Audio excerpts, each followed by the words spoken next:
Good morning. My name is Ken Bolte, and I am the lead tech at Green Township Outpatient Facility, which, by the way, is one of the best outpatient facilities that the network has.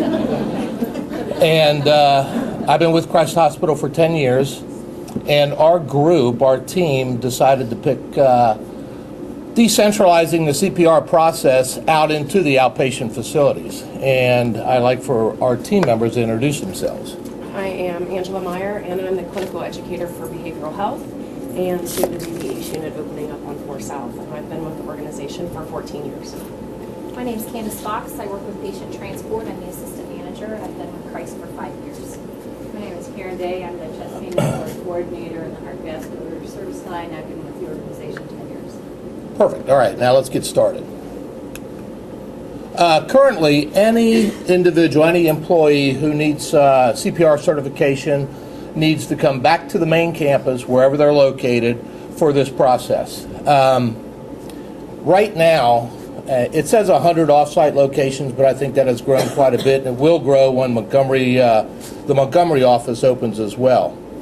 What we're proposing in the future is that CPR be instituted at off-site facilities, thus reducing quite a bit of expense.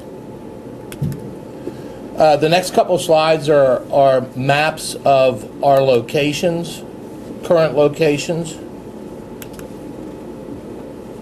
These are our office locations in the north, the west, the south, and the east. And like I said, I believe already some of this data is a little bit obsolete.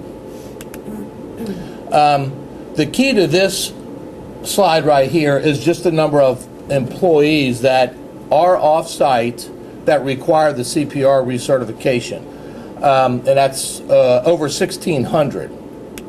Now, the cost that we put together, mileage at 0.565 per mile. Mileage is round trip from the off-site facility down to the main campus. Average hourly rate, we just picked $25 an hour. Estimated training time, 4 hours per employee. That includes travel time as well as the time it takes to work with the dummies. The total cost... Well, and I was one of the dummies here just recently. So total cost per associate's about $120. You multiply that times the 1610, you come up with $193,200. Some of the soft costs or the hidden costs are patient dissatisfiers where, and I've had this happen with us before, I send employees down for the CPR recertification. We have to reschedule patients. And again, the staff dissatisfier, traveling down to the offsites, or to the main campus. What we're proposing is this: a nurse educator to conduct the CPR at the off-site facilities, 0.5 FTE times that hourly rate. You can see that number is 31.2. CPR instructor training, $250. CPR training mannequin is $1,000. Disposables, and that's just miscellaneous costs at $250. Total cost is $32,700. The cost savings there is $160,000 of total cost savings. So being in the clinical educator role, I kind of mapped out general orientation for this clinical educator. I gave it 8 weeks, which is, nice. I got a week of orientation in my role. But to get to every offsite, meet managers, deliver time frames, get your BLS certification, get acclimated to our health stream, computer system, travel to all of those locations, I think 8 weeks was fair. More importantly, I think that this person to be able to meet office managers, staff, introduce themselves, give them their expectations of what is expected of them, and in turn what is expected of the educator going to these facilities. They would have to make sure that the health stream and the BLS is loaded onto the computer systems at these facilities so that the mannequin and the computer system would integrate well together. Also, the educator would provide that manager with the health stream expectations and kind of go over that briefly. It wouldn't completely entail that educator to be responsible for health stream tracking of other courses, but it would kind of assist a manager at that offsite, kind of what our role is here within the hospital and sharing that throughout the network. Week 6 to 8 would be finalizing a BLS schedule with all of those sites and then distributing the final schedule to the office manager staff. A note on the bottom of there would the position could accomplish 100% of the offsite training at 20 hours per week while coordinating CPR recertifications every 2 years. So we took that it could be accommodated within 0.5, and then if we wanted to raise that FTE as a 1.0, they could be responsible for other education duties within the network. So it was really difficult to map the actual process right now because, to be honest, there's not really a process for these off-site employees. What they're doing is they're just having to find time during their busy day to get the Part 1 done and then find time away from their patients to come down here to get the mannequins done. So it was really kind of difficult to map that process because they're constantly having to reschedule patients, or if there's a machine down for a day, they've got to figure out what to do with their staffing.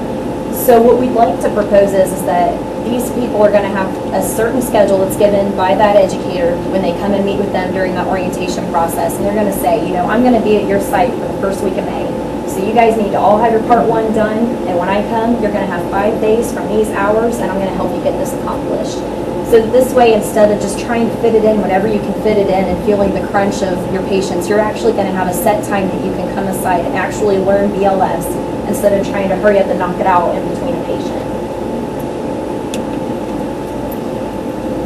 Okay, so I was in charge of looking at how we would communicate this.